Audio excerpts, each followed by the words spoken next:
Hoy en el programa 25 horas, les presentamos la grata conversación con uno de los hitos del cine boliviano. Estamos hablando de Elías Serrano Pantoja, quien ha nacido un 6 de junio de 1948 en la localidad de Cotoca, ubicada en la provincia Andrés Ibáñez, del departamento de Santa Cruz.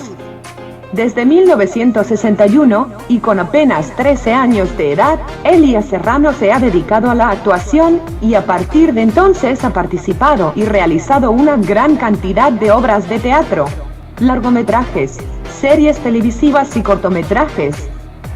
Elías Serrano Pantoja está presente en el programa 25 horas.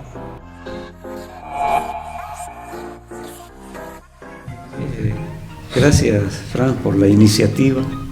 Creo que es necesario difundir los valores que tenemos en Bolivia, que estamos, como te decía, un poco invisibilizados, digamos, ¿no? La gente más le gusta la farándula, ¿no? El chisme de los medios de comunicación y todo eso. Pero ya cuando las cosas van más serias, ¿no? Se vuelve aburrido para ellos, que no es así, digamos, ¿no? Es un poco de sensibilizar a la gente también a lo que son estos valores culturales, como el arte en general, ¿no? Se habla de música, de poesía, de narrativa, de pintura, de danza, todas las artes, ¿no?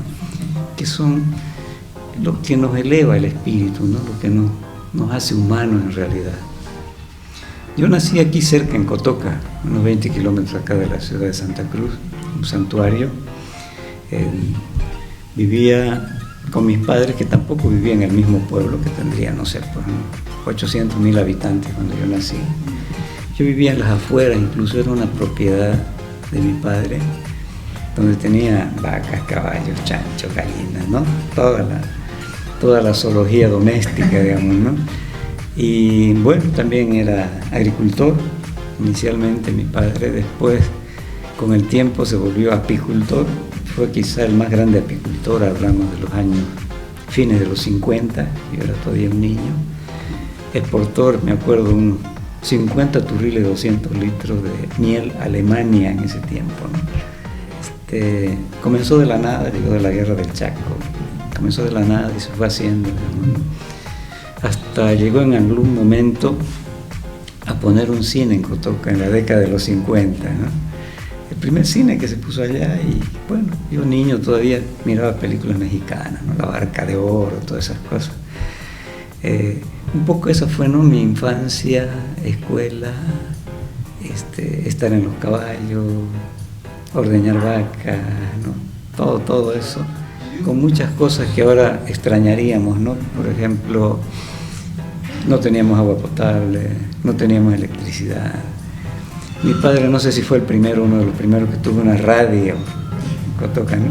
Que funcionaba como una batería que la hacía cargar con un camión, ¿no? La batería no tenía otra. Y eso le duraba un mes, la batería, y él escuchaba, ¿no? De noche se ponía. Había puesto una antena encima de un árbol, ¿no? Y captaba bien hasta la BBC de Londres, ¿no? Me acuerdo que hacía algunos primeros inventos para él, digamos, ¿no?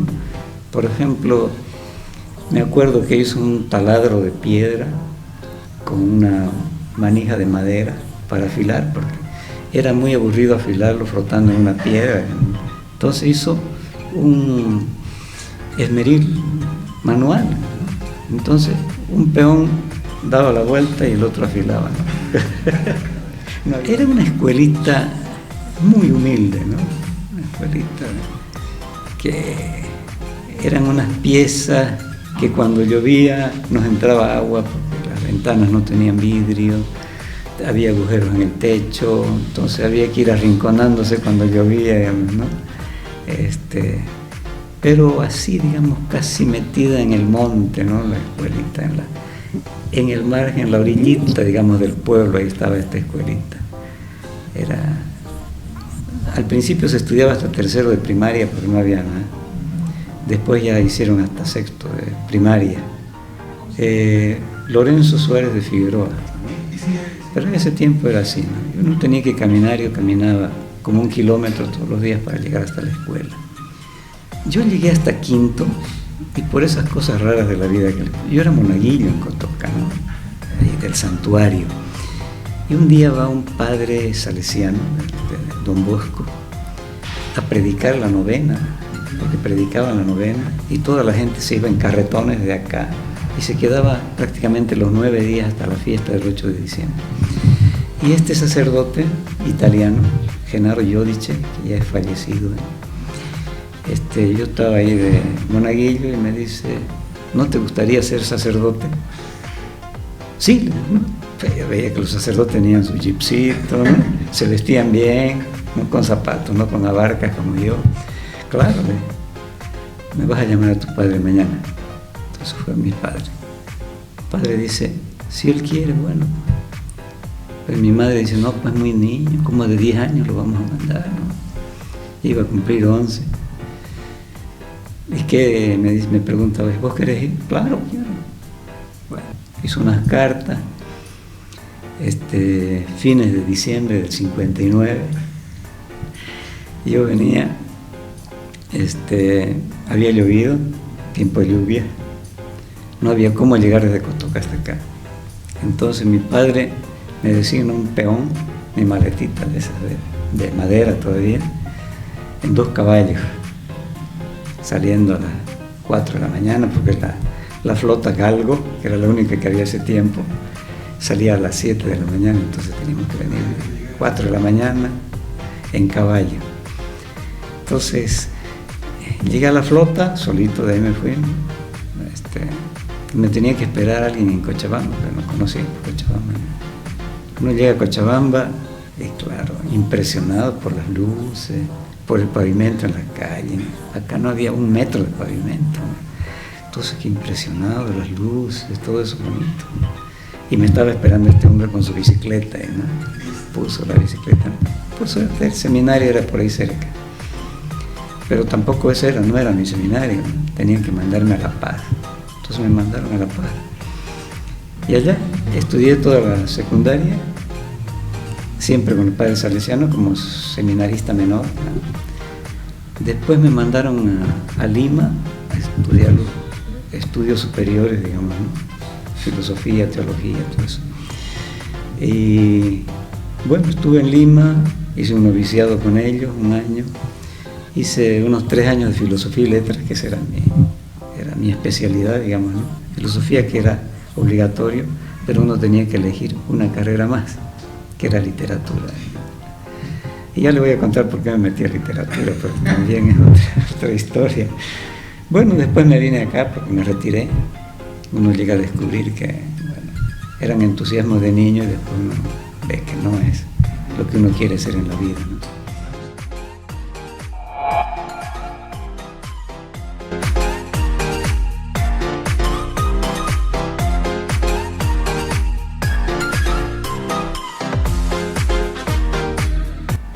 Bueno, en realidad me retiré como medio año, estuve con mi padre todavía ayudándole un poco en la apicultura, un medio año, y después me fui a La Paz porque quería terminar filosofía.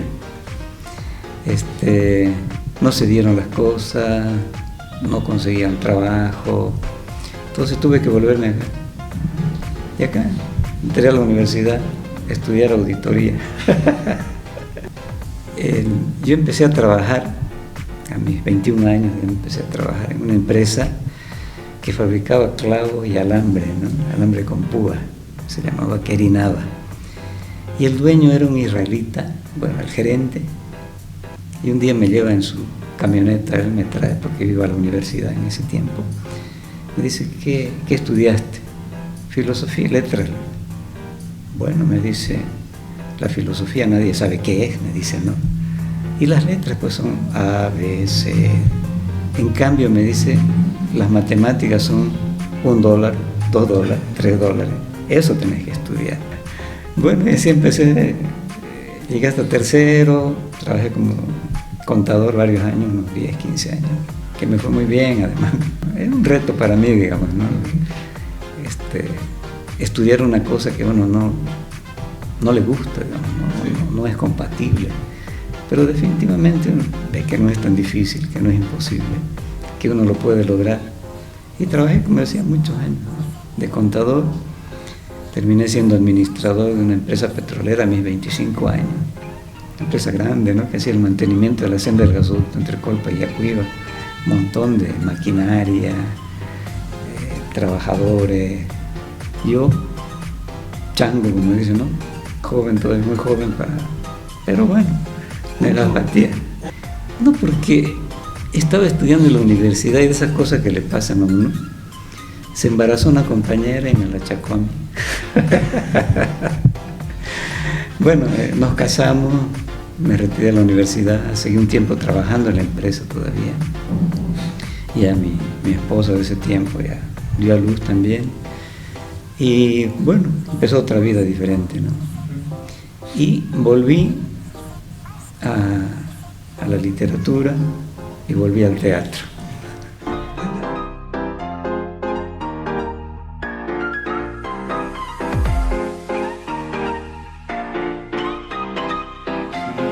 Sucede que cuando yo estaba en secundaria, nuestros profesores eran sacerdotes o estudiantes graduados, digamos, en alguna profesión, pero eran estudiantes que les faltaba todavía unos 3, 4 años para recibirse de sacerdote, como diríamos, ¿no?, para ordenarse. Y había uno de ellos que era español, casi todos eran españoles o italianos, nuestros profesores. Entonces, había un español jovencito, que nunca tenía un libro en la mano ni nada, todo lo tenía en la cabeza. Él tendría unos 22, 23 años. Llegaba recitando siempre algún poema, ¿no?, de Quevedo, de Lope de Vega, qué sé yo, ¿no?, de Espronceda, de Bécquer, experto en literatura clásica, romántica española. Y además de darnos la clase, porque todos quedamos con la boca abierta, ¿no?, la facilidad que tenía de palabra y la cantidad de conocimiento que tenía. Él también era poeta, escribía muy bien. Y sabía hasta los chismes, ¿no?, por cómo se peleaban Quevedo con Lope de Vega, ¿no?, por cuáles eran los celos, por qué, todo eso, ¿no? Y además nos decía los poemas o los textos con esa altura que se peleaban estos hombres. Entonces yo quedé tan apasionado por la literatura, ¿no?, por la poesía, que ya empecé de ahí a un poco a escribir y a leer todo lo que podía de poesía, ¿no? Después terminé enamorado de Rubén Darío, ¿no? Me parecía una poesía extraordinaria. A veces no dice nada, ¿no?, pero es tan maravillosa su poesía, ¿no? Es tan, como digo, tan melodiosa, ¿no? Son melodías, es una orquesta, ¿no?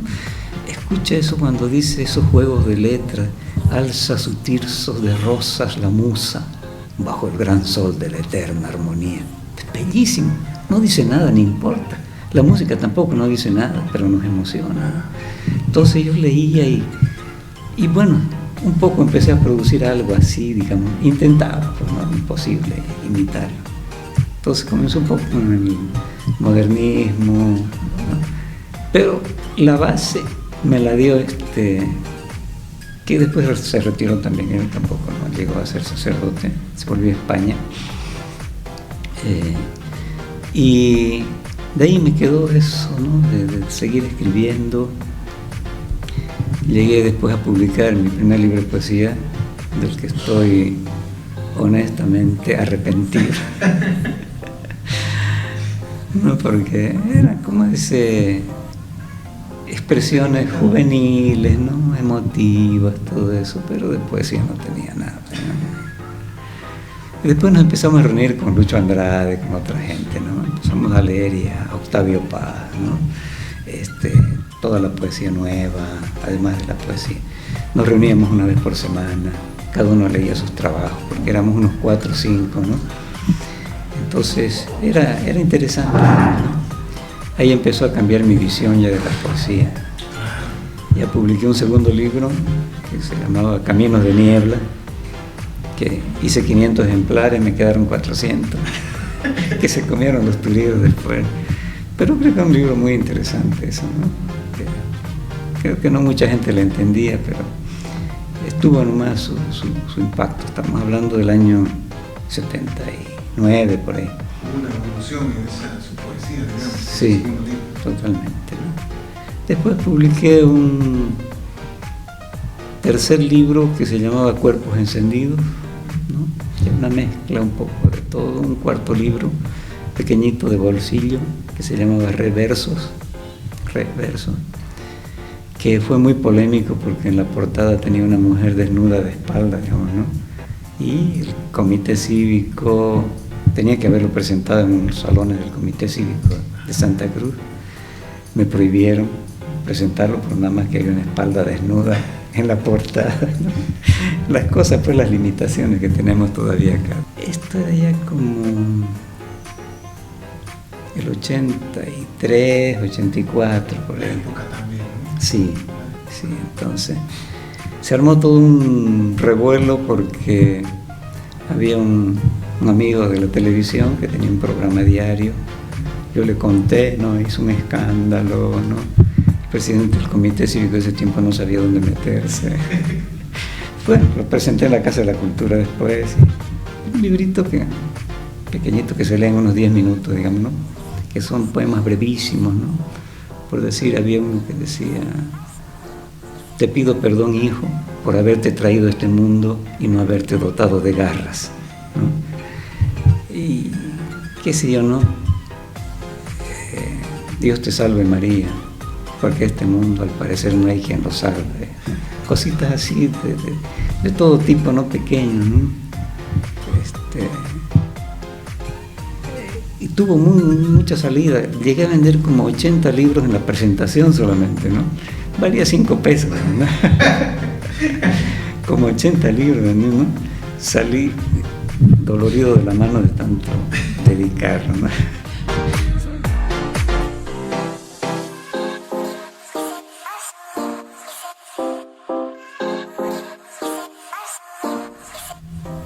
Publicamos un libro juntamente con Silvia Rosa que se llamaba Ritual de Tempestades, ¿no? Hace unos 5 años ya de esto, que también le fue bien. La publicó La Hoguera, acá una editorial muy importante en Bolivia. Y bueno, fue también, no sé, me pareció una innovación porque era una especie de diálogo entre un hombre y una mujer, digamos, ¿no? Pasando por una serie de problemas. Entonces, la estructura era: ella escribe el primer verso, o la primera estrofa, yo le contesto, ¿no? Ella escribe la tercera y yo cierro con una cuarta estrofa. Sí, una especie de conversación así.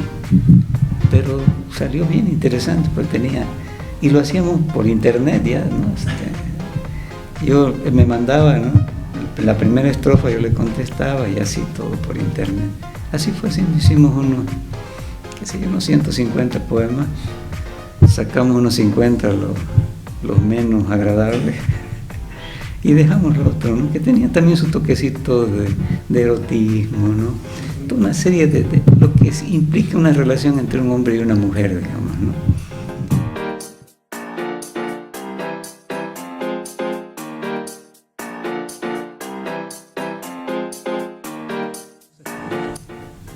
La vida pues le va poniendo, ¿no?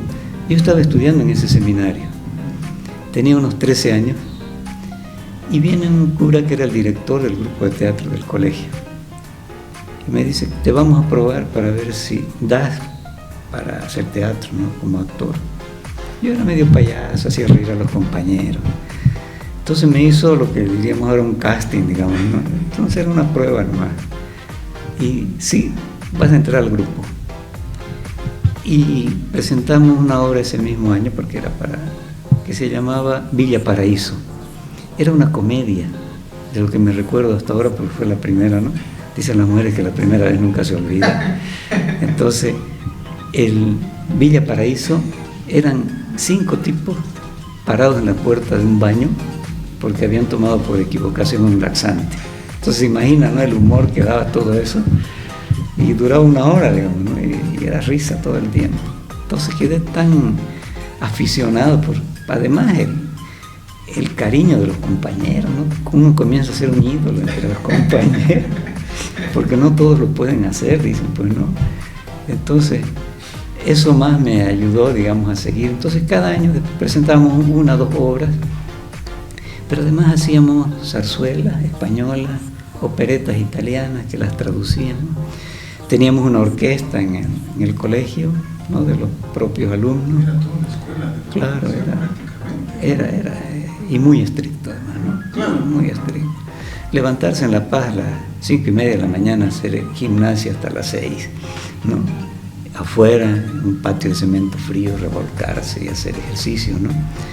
Y así una vida casi militar era, ¿no? Hacer deporte, todo era. O sea, completa, ¿no? Completa la formación. Éramos ese tiempo una escuela experimental piloto, digamos, ¿no? En ese tiempo el gobierno del MNR nos imponía para ver si se podía aplicar ese sistema educativo, ¿no?, que después lo fueron aplicando, digamos, ¿no? Pero éramos nosotros las víctimas, ¿no? Conejillos de India. Y bueno, ahí empezó mi vida teatral, digamos. Todos los años ya presenté, en todas las obras estaba siempre.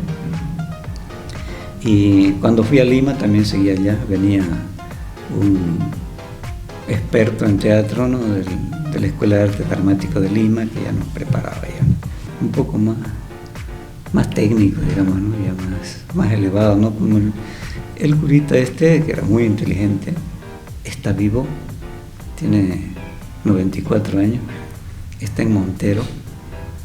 Cuando dirigí mi primera película lo llamé para él y me dijo: mucho sexo y mucha violencia.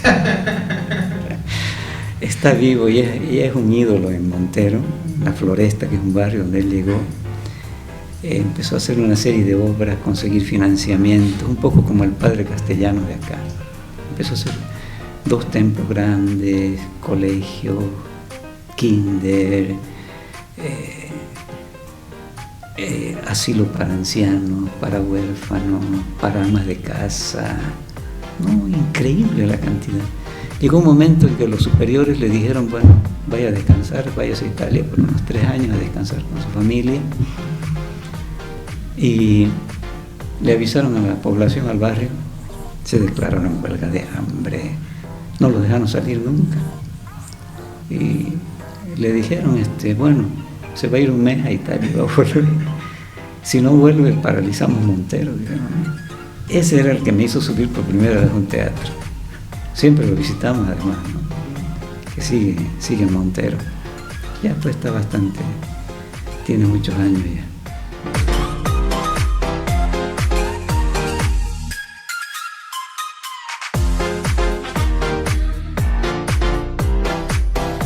Aquí me pasé varios años porque había un grupo solamente de teatro, ¿no?, que era el TEU de la universidad, que era casi imposible entrar ahí porque era un grupo bastante cerrado, gente con experiencia, alguien a quien no conocían, digamos, ¿no? Después armó otro grupo, Enrique Alfonso, un poco paralelo, pero tampoco, digamos, ¿no?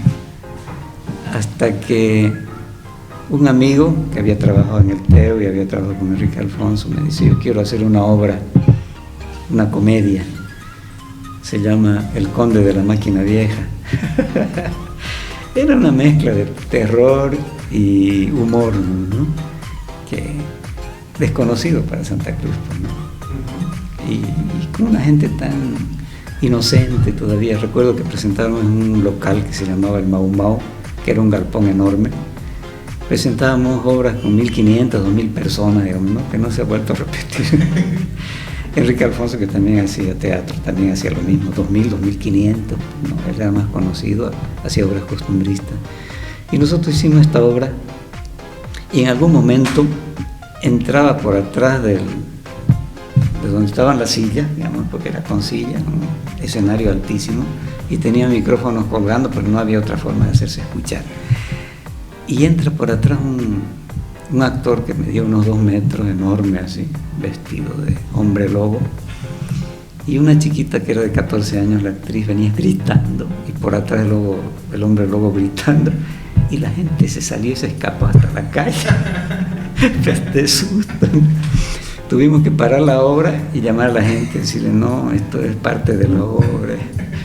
zapatos por aquí, por allá, no, increíble, ¿no? O sea, las cosas bonitas que tenía el teatro en ese tiempo, porque no había televisión, porque no había cine solamente, ¿no? Pero el cine era caro, en cambio el teatro le gustaba mucho a la gente, no se identificaba además. El teatro era impresionante ese tiempo. Había un señor, Jorge Rosa, el padre de la poetisa con la que publiqué, Silvia Rosa, su papá de él, llegó a Santa Cruz, húngaro, y comenzó a hacer una escuela de pintores, ¿no? Él era arquitecto.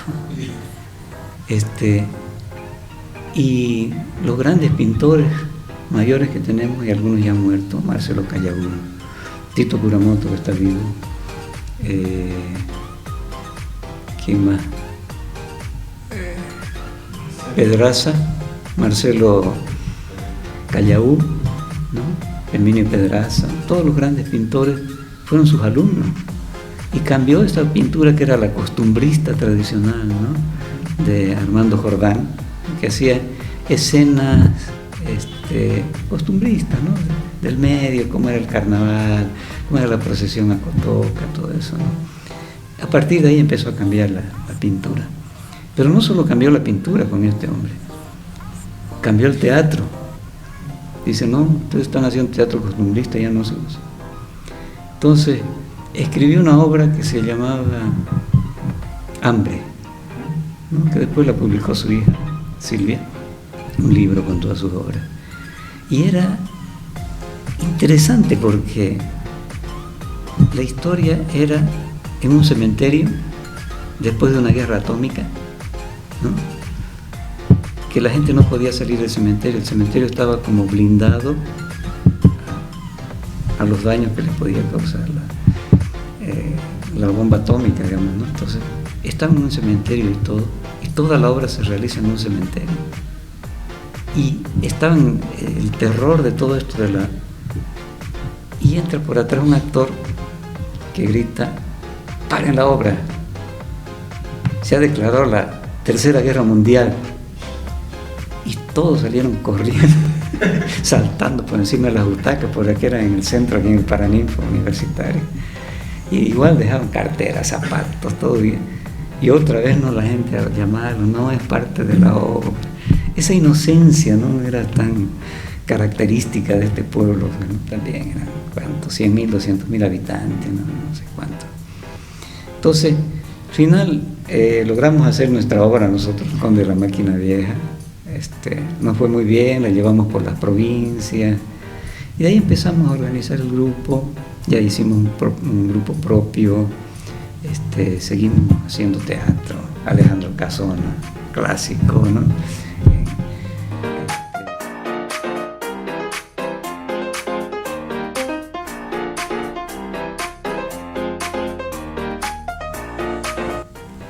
En algún momento decidimos hacer televisión, ya estábamos en el año 87. Teníamos un set, ¿no? Que era mi casa. Compramos cámara, todo eso, y empezamos a hacer, ¿no? Óscar Barberí, que lo van a entrevistar seguramente, un genial escritor de acá. Lo pusimos que haga los guiones, porque tenía mucho sentido del humor, pues, ¿no? Entonces se hacía un guión por semana, ¿no? De media hora. Y nosotros lo hacíamos, ¿no? Todo bastante chabacano, digamos, ¿no? Porque no había muchas comodidades, ¿no? Lo pasábamos por ese tiempo Galavisión, que ahora es Bolivisión, ¿no? Era un canal importante ese tiempo, tradicional. Y domingo, 9 de la noche, rating total. Claro, habían 2 o 3 canales nada más, y alguien que presentaba algo de Santa Cruz era. Por eso las teleseries de Safipro, de Enrique Alfonso, tenían tanto éxito, ¿no? Que ahora la están reprisando, pero ya no tienen lo mismo, pues hay tanto material en todo, ¿no? Que ya no.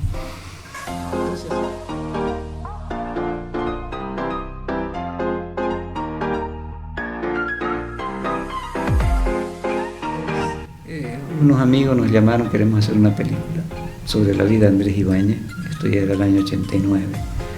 Entonces entré a formar parte como socio accionista, ¿no? Poniendo plata, ¿no? Coproductor, éramos 5, logramos reunir como $100,000 hace 30 años. Ahorita no sé a cuánto equivaldría eso. Claro. Hicimos la película más ambiciosa que se puede, hasta ahora, ¿no? Es difícil volver a hacer una película así. Tener ahí 300 extras, digamos, soldaditos, en las batallas y todo eso, porque había batalla. Antonio Eguino nos prestó los uniformes de Amargo Mar. Y bueno, las Fuerzas Armadas nos prestaron 100 rifles de la Guerra del Pacífico, que eran de la época de Andrés Ibáñez. Entonces se hizo. Trajimos un efectista boliviano que vive en México, el Gato Félix, que le decía, ¿no? Borrachito, pero qué bueno para hacer sus efectos.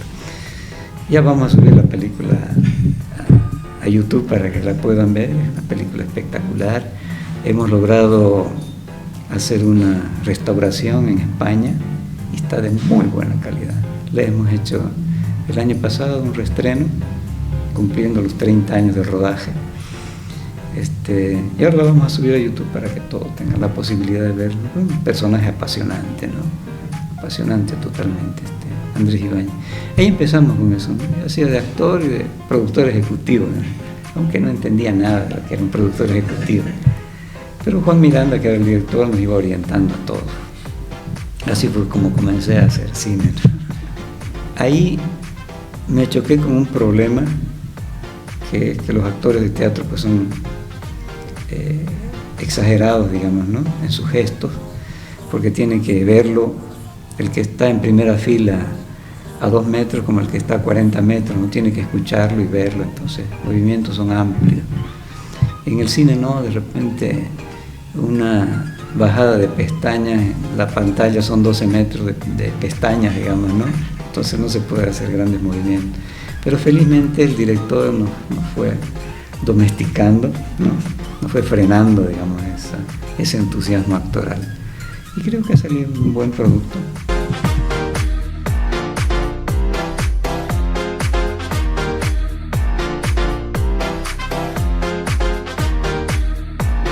El 91 nos juntamos un grupo para hacer un mediometraje.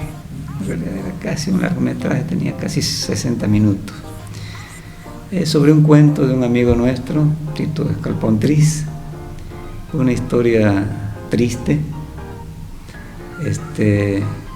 Otra vez, digamos, ¿no? El hombre que había escrito el guión, que era un periodista también, él lo escribió para él porque quería ser protagonista de su propia historia. Y los directores, que eran 2 directores, le dijeron: no, vos sos muy grande, muy fuerte para este personaje que es todo el tiempo maltratado, ultrajado, ¿no? Hasta finalmente lo fusilan, ¿no? Lo acusan de un crimen que no había cometido, y ¿no? Cada vez una desgracia tras otra, hasta que finalmente lo fusilan para completar. Y el director le dice: no, vos estás bien para el policía, fuerte. Ya dijo el otro, ¿no? Y lo hizo muy bien como policía. Y a mí me pusieron pues del cambita que sufre todas las desgracias del mundo, ¿no? Y creo que lo hice bien, nomás porque me dieron premio a mejor actuación del concurso de ese tiempo que se llamaba Cóndor de Plata, que organizaba Diaconía de la Paz. Me dieron ese primer premio y ganamos como 3 o 4, 5 premios ganamos justo con ese corto. Y le ganamos a mi amiga Julia Vargas Beise, que de Dios goce. Ella salió segunda. ¿No? Entonces, ahí comenzamos ya, ¿no?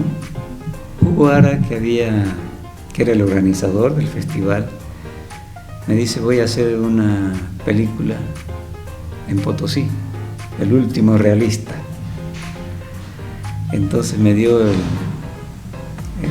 guión y nos fuimos un mes a sufrir de frío a Potosí a hacer El último realista, ¿no? Justo porque me había visto en el trabajo de más está decir que era pésima la producción, no había mucho que rescatar. Pero bueno, la pasamos bien. Y de ahí ya empezaron a Marcos Loaiza, el año 94, o sea, 2 años después, me llama para hacer el papel de Joaquín Ballesteros en Cuestión de Fe, ¿no? Ahí fue ya mi enfrentamiento serio con el cine, ¿no? Donde uno tiene que ya no ser el Elías tranquilo, ¿no? Sino un apostador, un mentiroso, ¿no? Prepotente, malvado, ¿no? Malvado en realidad. Entonces era un desafío para mí hacer un personaje así, ¿no? Yo nunca fumé en mi vida y ahí tenía que fumar todo el tiempo, ¿no? Terminaba a veces vomitando, ¿no? Mareado, porque fumaba, corten, otra vez fumaba, otra vez, era de no acabar nunca. Nunca había jugado a las cartas ni nada, no me gustaban los juegos de azar. Y ahí era un jugador, un apostador, ¿no? Entonces, ¿cómo fue la metamorfosis esa? Marcos Loaiza llamó a un gurú de estos jugadores expertos en jugar a las cartas y nos fue enseñando todos los trucos que tienen ellos, ¿no? Para ganar, porque ellos ganan no porque tengan suerte, sino porque tienen sus técnicas, ¿no? De observación. Si le miran al otro cuando recibió la carta y se le dilata la pupila, no, contra ese no juegan, pues, ¿no? Entonces llegan a dominar hasta eso, ¿no? No dilatar la pupila cuando le cae una buena carta, por ejemplo, más, ¿no? Entonces nos fue explicando.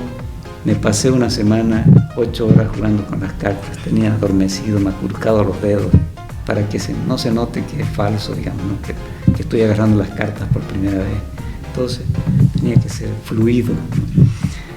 Eso fue, digamos, un desafío bien interesante, que creo que salió una película premiada, más de 15 premios internacionales.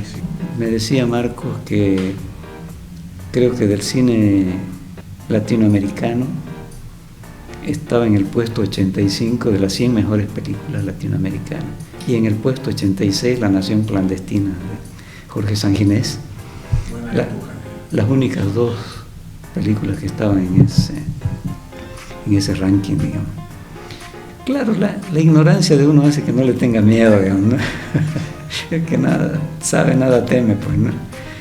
No, pero Marcos, muy buen director, ¿no? Pese a que era su ópera prima, nos controló básicamente las exageraciones del teatro, porque los 3 veníamos del teatro, Jorge Ortiz y el Conejo, ¿no?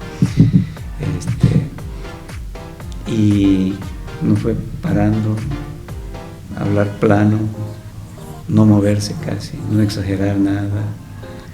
Nosotros decíamos, esto va a salir un desastre, ¿no? Pero cuando lo vimos después en pantalla, salía completamente natural, ¿no? Fue una película de una creatividad colectiva, ¿no? Creo que eso fue también lo que le dio esa frescura a la película, ¿no? Por ejemplo, en Coroico, que es donde se rodó la mayor parte de la película, en el Hotel Prefectural dormíamos en una pieza que eran enormes las piezas, los 3. Entonces llegaba la noche, las 6 escenas de mañana, comenzamos a anotar, ¿no? ¿Qué te parece esto? ¿Qué se te ocurre? Entonces íbamos anotando. El otro, vos. El día siguiente, Marquitos, hemos pensado esto. Pero qué bien, dice, le ajustamos esto y ya está, ¿no? Entonces había una serie de cosas que uno iba sugiriendo. César Pérez, que era el director de fotografía, muy bueno, ¿no? Peruano, también sugería, ¿y qué tal si esta toma la hacemos así, de este ángulo? Entonces fue entre todos, ¿no? El asistente de dirección, Angelino Jaime. Entonces salió una película así rica, ¿no? Muy vital, además de que era un buen guión. Era un guión de las pocas películas que yo he visto donde el espectador se siente sorprendido todo el tiempo, ¿no? Ve una escena y uno se está imaginando que tiene otro final o que va a salir por otra parte, y no, lo engaña. Entonces uno como espectador se pone, dice, pero la próxima no me engaña, dice uno mentalmente, ¿no? Y lo vuelve a engañar y lo vuelve a engañar hasta el final. Entonces ese es el encanto que tiene esta película, ¿no? O sea, es muy sorpresiva en sus salidas, en su...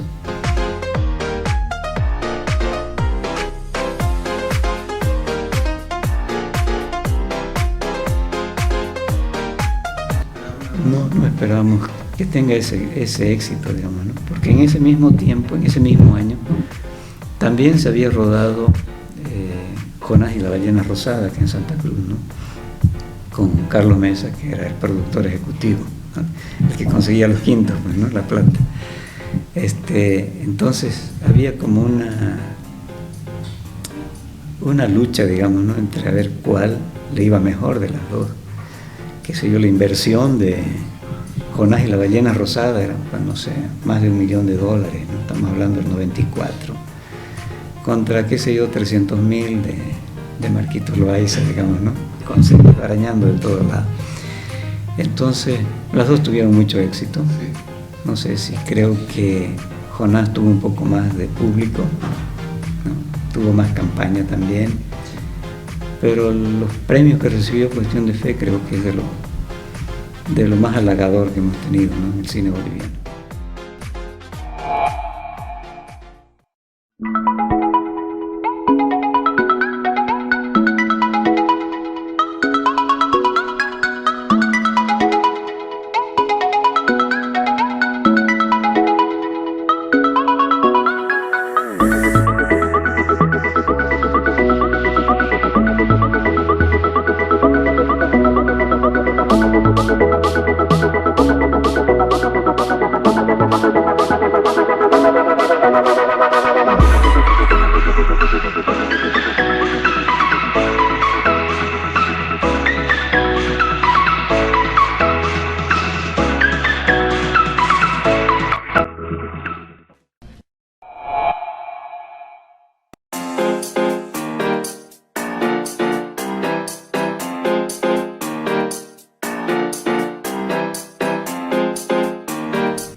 Es como en el teatro, ¿no? Uno entra y la primera escena uno está temblando, ¿no? El teatro siempre, ¿no? Siempre nos pasa eso, ¿no? Los nervios, ¿no? En el cine es menos porque uno lo repite hasta que le pasan los nervios por el cansancio, ¿no? Y yo nunca pedí un papel, digamos, póngame un papel. Los amigos, no sé, la suerte, después empezaron a llamarme, ¿no? Cosa que me agradó mucho. Después me llamó Juan Carlos Calderón para hacer El Triángulo del Lago, Hugo Ara, que hizo La Oscuridad Radiante, ya a fines de los 90, ¿no? No sé, 96, 97, 98 se hicieron estas películas. Después, bueno, me fueron llamando para otras películas. Los amigos, con Marco estuve en 3 películas con él. Con Pablo Agassi, El Atraco era con Pablo Agassi, y El Día que Murió el Silencio también con Pablo Agassi. Bueno, ya hace un poquito de todo ya entrando. El otro día, haciendo un recuento, tenía un poco más, creo que 30, 31 películas en las que había participado, ¿no? Entonces, lógicamente que hay papeles de 30 segundos, y papeles protagónicos, un poco de todo, ¿no? Uno va aprendiendo con cada trabajo que hace.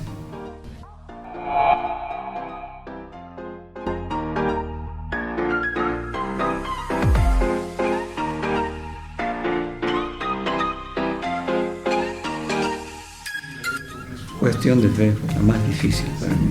Y por ese cambio de personalidad que uno tiene que asumir, ¿no?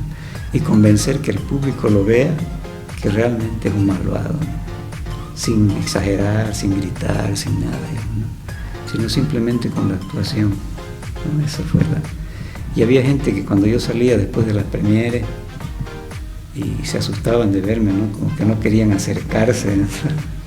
Después, cuando hablaban conmigo, no había sido como de la película. Eso es bonito, sentir eso, digamos, ¿no? Que uno consiga transformarse, ¿no? Claro, con la ayuda, lógicamente, de los compañeros de actuación y del director y toda la gente, ¿no? Que colabora. El cine es equipo, pues, ¿no? No se puede decir yo hice, es equipo eso.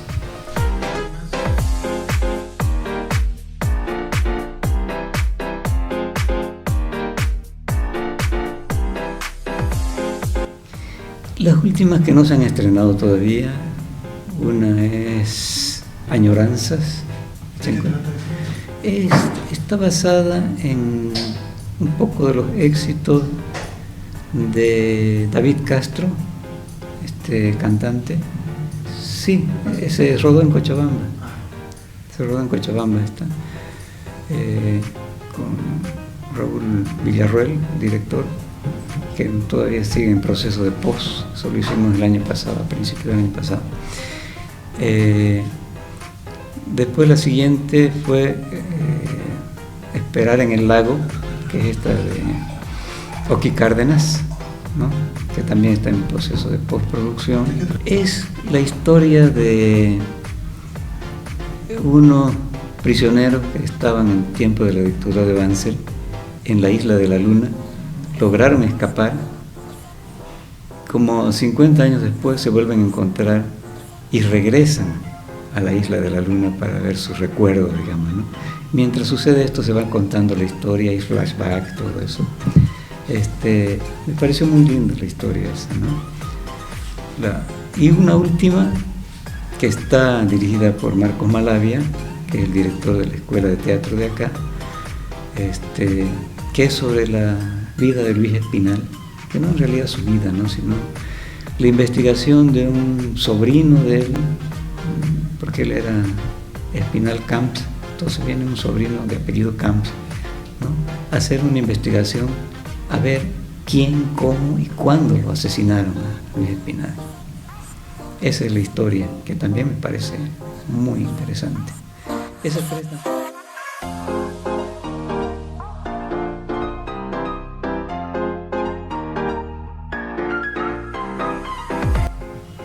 En realidad lo que realmente me gusta es la comedia.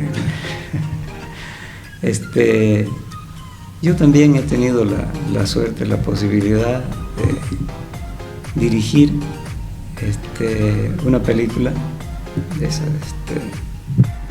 default, como dicen, ¿no? Por falla de director, tuve que dirigir. Resulta que mi hijo, que fue a estudiar actuación a Estados Unidos, a Nueva York, y también estudió un poco de guión y escribió un guión, lo hizo revisar allá con la gente, los expertos, hicieron sus ajustes y no podía producirla allá porque es demasiado caro. Entonces me dice, voy a ir a Bolivia a producir esta película. Entonces me mandó el guión, comenzamos a buscar director, ninguno quería. Película de acción al estilo norteamericano, no. Hasta que un director de Cochabamba, no quiero decir el nombre, dijo, yo la voy a dirigir. Ya, se vino 5 días acá, reescribimos el guión de nuevo, a su gusto, y estábamos ya a punto de comenzar. Y dice, vas a disculpar, voy a ir a presentar mi película a Europa. Voy a estar unos 2 meses por allá. España, sobre todo.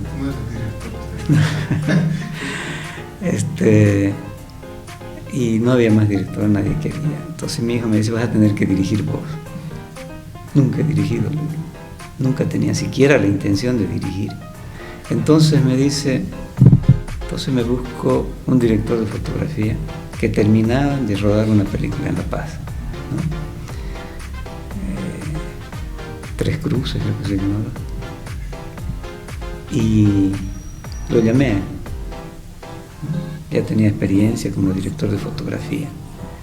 Y le digo, vos vas a hacer mi apoyo acá, yo de la parte técnica no entiendo. Entonces, te lo dejo en tus manos. Entonces yo más o menos le entendía la parte de actuación, a todo eso lo podía dirigir y todo eso. Entonces, finalmente la sacamos la película, ¿no? Sacamos, fue un éxito relativo, digamos, ¿no? Por el cine boliviano no va mucha gente, pero tuvimos unos 10.000 espectadores, digamos, ¿no? Que ya era, claro, logramos recuperar la inversión, ya que eso es un éxito, un exitazo, digamos, ¿no? En estos tiempos. Y bueno, finalmente se fue mi hijo a Estados Unidos, comenzó a vender el DVD allá, y con eso terminamos de pagar todo. Bueno, pero le perdí el miedo, digamos, ¿no? A la dirección. Tenía una obra de teatro que yo había escrito, que fue muy exitosa, se llamaba El pecado de la carne. decidí hacer la película, ¿no? Apoyado por un profesor de guión que trajo Fenavid de España, Floreal Peleato, que ha estado también acá asesorando guiones a otros.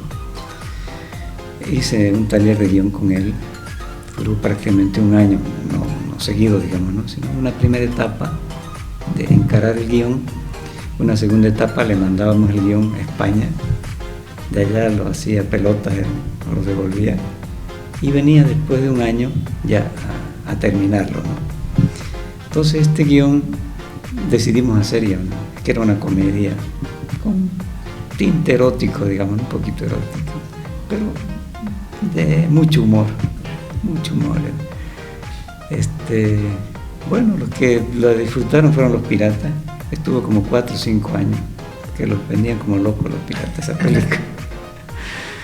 Pero bueno, de ahí escribí otro que se llamaba La Viudita, un poco ya tomando una tradición de Santa Cruz, ¿no? Un personaje de la Viudita, pero solamente como pretexto, digamos, ¿no? Para decir otras cosas, ¿no? Una película muy fuerte que se escandaliza a mucha gente. En realidad, en mis películas, las mujeres, así las protagonistas siempre, ¿no? Porque son seres más ricos, más complejos, ¿no? Tienen muchas personalidades simultáneamente. Entonces eso se las hace como personajes riquísimos, ¿no? Entonces, ella es la historia de una mujer que va a estamos hablando de 1950, 60 más o menos, cuando se traía ganado del Beni a Santa Cruz para faenearlo y todo eso. Entonces, un peón, siempre van en grupo los peones, iban 2 a 3 ganados, compraban el ganado, lo traían. Entonces, la hija del ganadero se enamora de este arriero que arreaba ganado y finalmente termina robándosela a la chica, ¿no? Una noche, 12 de la noche, el caballo, y se la trae acá a Santa Cruz. Entonces acá viene el padre armado, se hace un despelote, ¿no? A tiros en la iglesia y todo eso, ¿no? Pero al final termina convenciéndolo de que, sí, ¿no? Que el tipo este era un buen hombre, que no iba a hacer problema, y bueno, al final decide. Y el padrino, que era un platudo de acá, digamos, ¿no? Que era el que hacía traer el ganado y todo eso, que era el jefe de estos 2 arrieros, y del arriero que se roba a la dama. Entonces lo hace viajar y él aprovecha de violarla a su esposa, ¿no? Ella no quería nunca, no se dejaba ni violar ni nada, era una fiera para defenderse. Entonces, con esas tradiciones de la época, el tipo va donde una bruja y le dice: no se deje, yo quiero que se deje conmigo, ¿no? Que tenga sexo conmigo.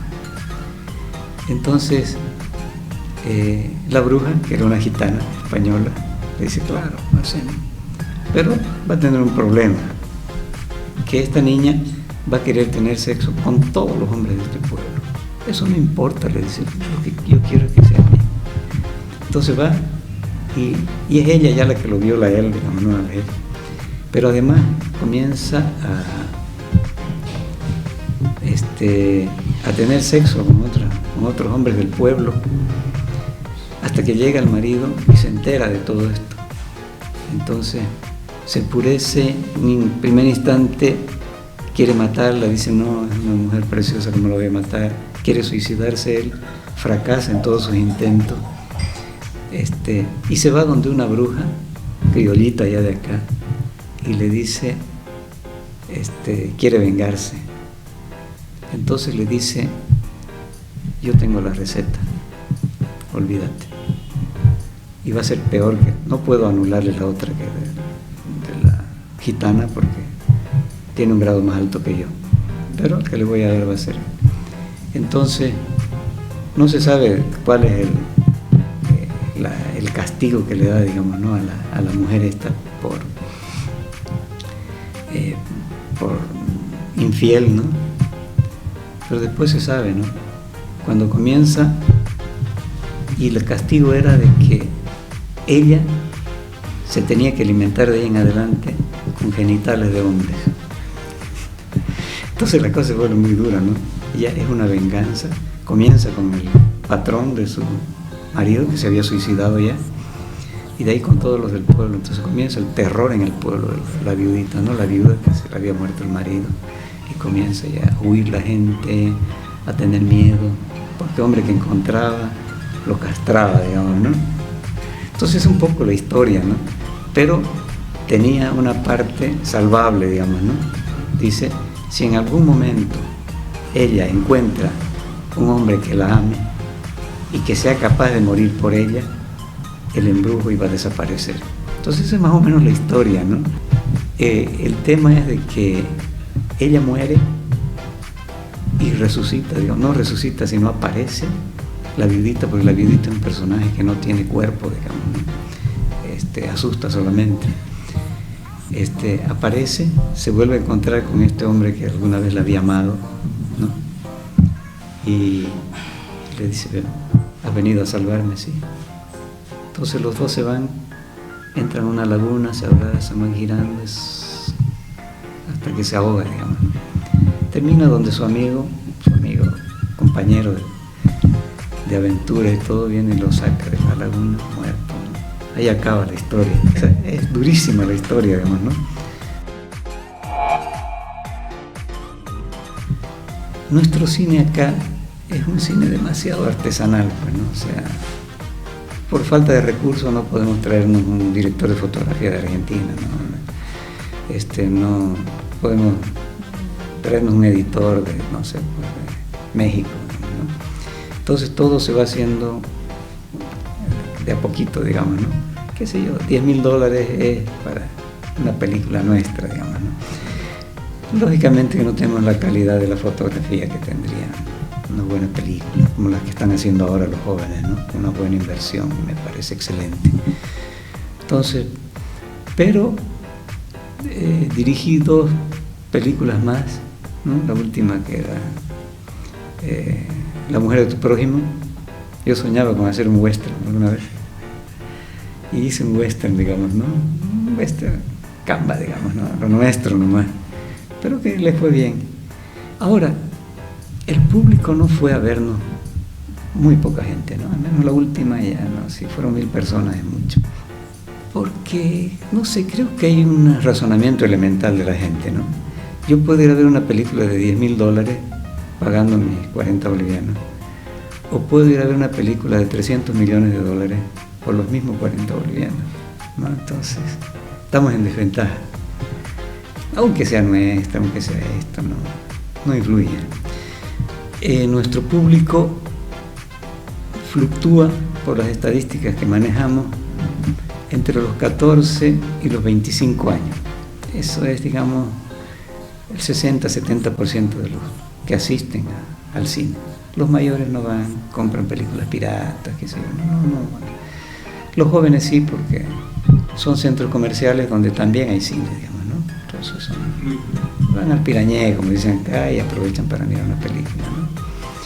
Entonces, pero por ejemplo, una cosa que nos extrañó muchísimo, subimos Provocación, que fue la primera película con el guión de mi hijo, a YouTube.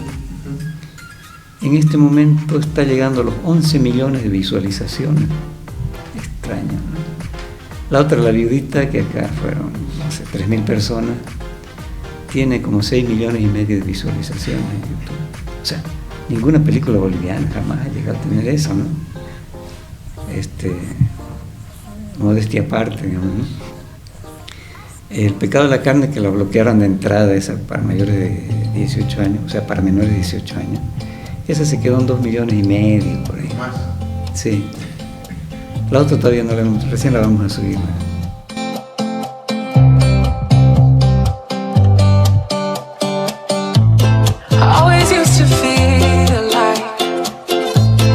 So without a home,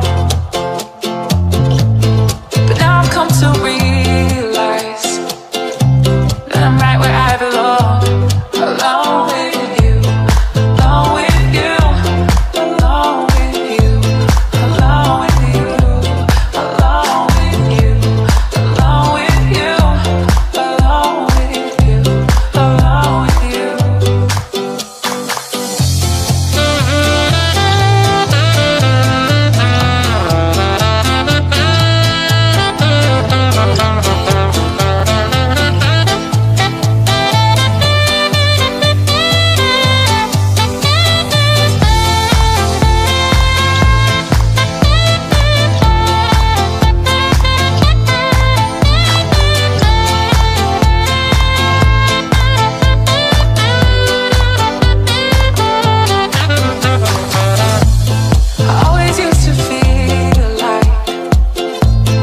soul without